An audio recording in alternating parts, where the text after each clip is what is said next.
All right, guys, welcome to Driven Hard. I'm a Mecca. We are in a 2020 Range Rover Velar, our dynamic, and I got one thing I want to figure out.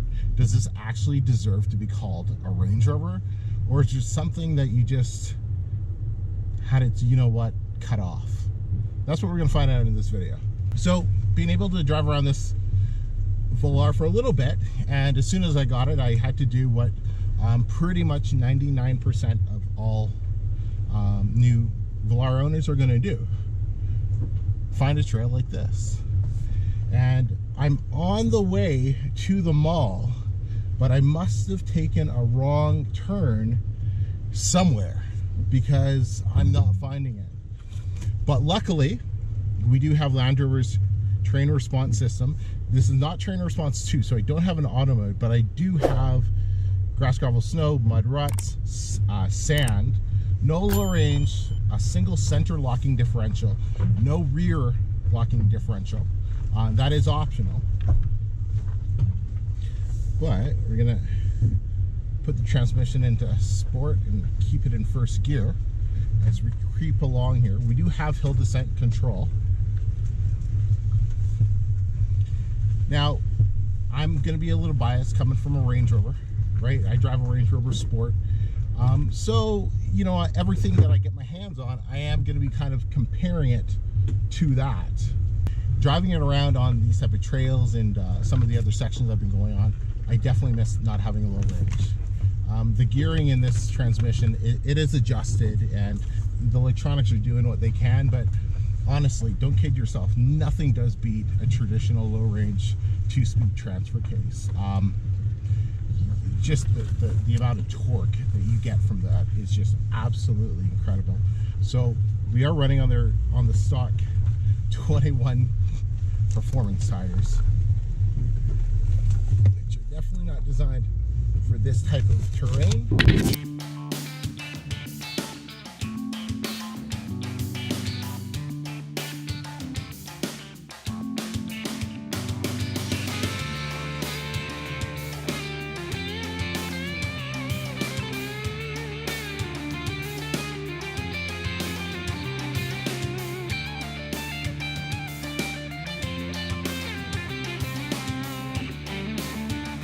Let me give you guys a quick tour of the inside. Now, here's one thing I've definitely noticed. On the Range Rover, I can sit my elbow up on this as I'm driving, right? But in the Velar, you're actually sitting a lot lower, and so this is designed for your elbow. I don't know if it's just because I'm a bigger guy or whatever, but it's just one of those things I've noticed a little different. So when you get in it, you got JLR's familiar infotainment system. Now, this is not the refreshed model for 2021. I believe that's coming out with that. They're going to have a new shifter and slightly redesigned interior. You know, Alcantara here, perforated leather. It's not the nicest leather by any means. It's just super stiff. So I don't remember the leather on my Range Rover being that stiff when it was new, but you know, it's all good. It's all good. Like, it's a decent interior. It's not the best interior, I'd say. Right? What do you guys think? Let me know what you think of it in the comments there. What's cool is to go into the off-road settings. You hit vehicle, and then you can raise and lower the suspension by just pressing that button. You see it's going up here. Okay. Then you have your dynamic, you have your eco, your comfort. You can also use this dial to switch through all the modes. Right? Low traction launch shows up. You also can go into your off-road information pages, and it'll show you, right, so what the wheels are doing, articulation, your slope, compass, and then off-road information. Right? You know, overall, it's a clean, it's a simple interior, hill descent control, traction control, your HVAC controls. It's I don't know what you guys want me to tell you about it. It's decent. Is it what you want to pay for? Is it a good value for your money at the price tag of what you're paying for this? I think that's for you to call. Depends on what you're looking for in it. I would definitely maybe shop around. Like if I was looking at a Velar, I would definitely make sure I'm looking at the Sport in terms of material quality on the inside, because price point wise, you know, it's a little bit more for Range Rover Sport versus the Velar. So just keep that in mind. But I think a lot of people, they are buying this for the exterior styling, because remember guys, the Velar got awarded the most important award that vehicles ever want.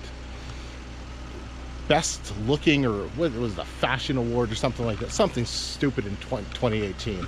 But I don't know, you guys tell me, is this something you like? I hate the back end, absolutely hate it. It looks way too fat. But I don't know. But we are here to figure out one thing: how's it gonna do on crawling up this? So we're gonna find out. All right, so we're in mud or ruts. The suspension's at the highest setting. We're gonna put it in S1, and once again, no low range, no rear locker, just a center differential lock. No camera system either. On Train Response 2, you would get the full off-roading cameras.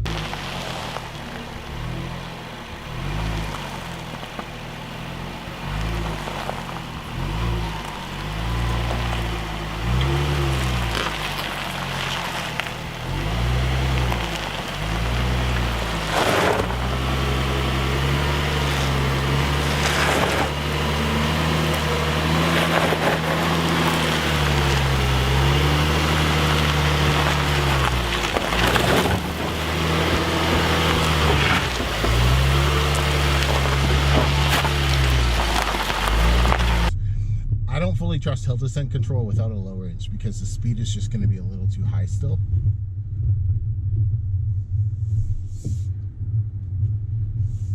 So I'm still using the brakes. So Land Rover has what's called gradual brake release. So I'm on the brake right now, but if I take my foot off the pedal, it's actually going to gradually release the brake at a slower rate. It's not just going to instantly release it. See? And now, that's kind of cool.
Oh my gosh.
So if you guys take a look at what's in front of me here, and the reason I'm not going to go any further, it's not the tires, okay? It's due to the fact of the low range. Because what's going to happen, and I know this is going to happen because I've overheated my transmission, my gearbox before, is if I keep going, the gearbox is going to overheat due to the lack of the low range.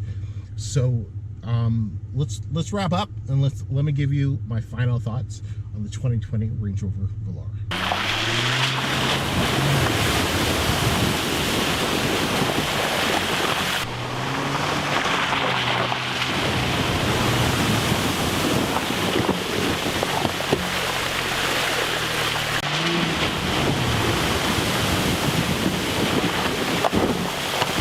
So when I started this video, I wanted to determine, is this Range Rover Velar really worthy of holding on to that Range Rover name? And comparing it to my current Range Rover Sport, I'd honestly say no. And I know this is probably going to upset a lot of Velar owners, but as soon as you get in this thing, you sit lower, right? Where the Range Rover's always had this commanding presence, right? The commanding drive position is what Range Rover calls it, or Land Rover calls it. With the Velar, you don't get it. This is very much car-like. Is it still capable off-road? Absolutely. Is it as capable of the Range Rover? Absolutely not. The Range Rover, or the Range Rover Sport, will absolutely destroy this thing off-road due to the fact of better approach angles, departure angles, ground clearance, and a low-range transfer case. That low-range transfer case gives you so much more bloody control, especially with the throttle control, than you get with the current setup with this transmission here. Is there a market for something like this? Absolutely. I think the people who buy this, they're going to be happy with it. They just have to know exactly what they're getting. And you know, obviously Land Rover's done their homework with it. They know there is a market for it. Is it for me? No, not at all. But if you are in the market for one of these, definitely look at it. Definitely take it seriously. But I'd encourage you also shop and price out a Range Rover Sport. Take a look at the options. Go for a test drive in it, because you might be blown away at spending a little bit more on a Range Rover Sport is going to get you a lot more. Especially, I didn't even talk about comfort. This does have air suspension, thank God, but definitely you're going to have a lot more of a comfortable ride in the actual Range Rover. Till next time, everybody. Hey, I'm Emeka. Let me know what you thought in the comments here, and till next time, drive hard.